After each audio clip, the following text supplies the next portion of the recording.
हाय दोस्तों। तो आज हम आपके लिए लेकर आए हैं प्राचीन भारत का इतिहास, जिसमें कि प्राचीन काल के क्वेश्चंस, टॉप 20 क्वेश्चन हैं, जो कि सभी कॉम्पिटिटिव एग्जाम्स के लिए वेरी वेरी इम्पोर्टेंट हैं। तो चलिए स्टार्ट करते हैं।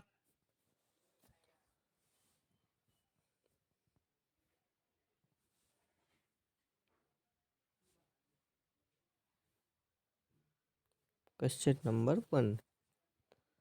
महास्थान तथा शाहगौरा के अभिलेख किसके शासन काल में मिलते हैं? तो यह चंद्रगुप्त मौर्य के शासन काल से मिलते हैं। Question number 2। अशोक के अभिलेखों को सबसे पहले किसने पढ़ा था? तो यह अशोक के अभिलेखों को सबसे पहले जेम्स प्रिंसेस ने पढ़ा था। Question number 3। महरौली स्तंभ किससे संबंधित है? तो यह चंद्रगुप्त द्वितीय से संबंधित है। आगे चलते हैं क्वेश्चन नंबर 4 की तरफ। Question number 4। सर्वप्रथम सिक्कों के अध्ययन को क्या कहा जाता है? तो यह सिक्कों के अध्ययन को न्यूमिस्मैटिक या मुद्रा शास्त्र कहा जाता है।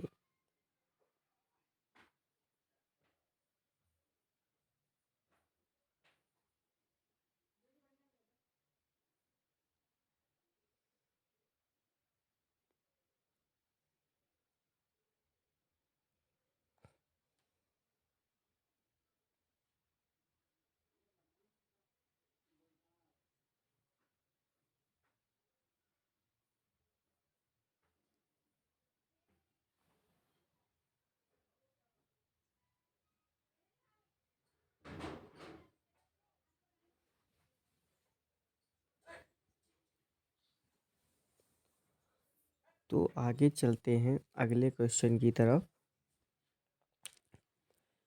भारत में सबसे पहले स्वर्ण सिक्के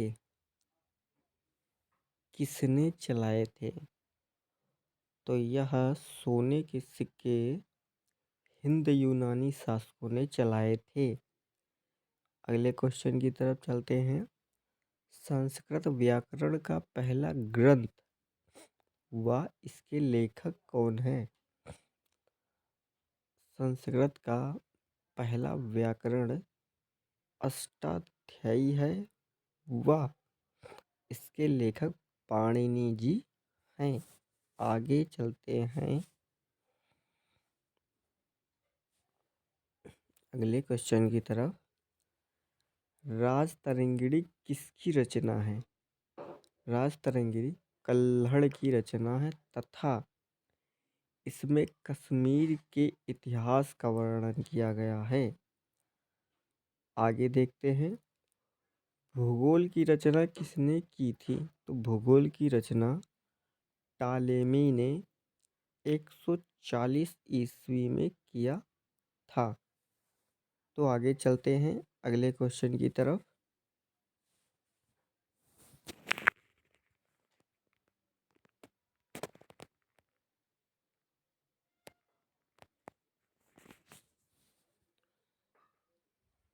अगला क्वेश्चन है, मनुष्य से सबसे पहले किस धातु का उपयोग किया था? तो यह मनुष्य ने, जो पहले के मानव थे, उन्होंने सबसे पहले तांबा धातु का उपयोग किया था। आगे चलते हैं। हड़प्पा सभ्यता व सिंधु सभ्यता की खोज किसने की थी? तो ये दोस्तों बता दें कि हड़प्पा सभ्यता व सिंधु सभ्यता दोनों एक ही हैं, क्योंकि काफ़ी ज़्यादातर स्टूडेंट इसमें कंफ्यूज हो जाते हैं। तो यह एक ही है। तो इसकी खोज दयाराम साहनी ने 1921 ईस्वी में की थी। तो अगले क्वेश्चन की तरफ चलते हैं। अगला क्वेश्चन है, मोहनजोदड़ो की खोज किसने की थी? यह राखाल दास बनर्जी ने 1922 ईस्वी में की थी। अगला क्वेश्चन, हड़प्पा सभ्यता का क्षेत्रफल कितना था? तो इसका क्षेत्रफल 12,99,600 वर्ग किलोमीटर था। अगला क्वेश्चन, मोहनजोदड़ो व कालीबंगा का शाब्दिक अर्थ क्या है? तो मोहनजोदड़ो व कालीबंगा का शाब्दिक अर्थ है कि मोहनजोदड़ो का है मृतकों का टीला तथा कालीबंगा का काले रंग की चूड़ियाँ, इसका शाब्दिक अर्थ है। अगला क्वेश्चन देखते हैं, जैन धर्म के 24वें तीर्थकर कौन थे? तो यह महावीर स्वामी जी थे और प्रथम थे ऋषभदेव और 23वें थे पार्श्वनाथ जी। तो आगे देखते हैं, एलोरा के कैलाश मंदिर का निर्माण किसने करवाया था? तो यह राष्ट्रकूट नरेश कृष्ण प्रथम ने करवाया था। अगले क्वेश्चन को देखते हैं। अगला क्वेश्चन, गुप्त साम्राज्य के शासन काल को प्राचीन भारतीय इतिहास का क्या कहा जाता है? तो यह स्वर्ण काल कहा जाता है। आगे देखते हैं,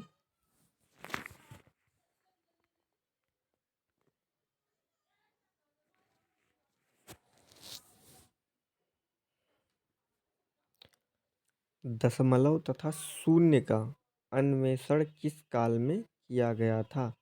यह गुप्त काल में किया गया था। आगे देखते हैं,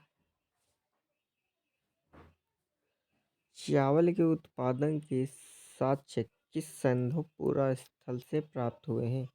यह रंगपुर एवं लोथन से प्राप्त हुए हैं। अगला क्वेश्चन, हिंद यूनानी शासकों के संबंध में मुख्य जानकारी हमें किस स्रोत से मिलती है? यह सिक्के से मिलती है। अगला क्वेश्चन देखते हैं, गुप्त वंश का अंतिम शासक कौन था? यह विष्णुगुप्त था, गुप्त वंश का अंतिम शासक।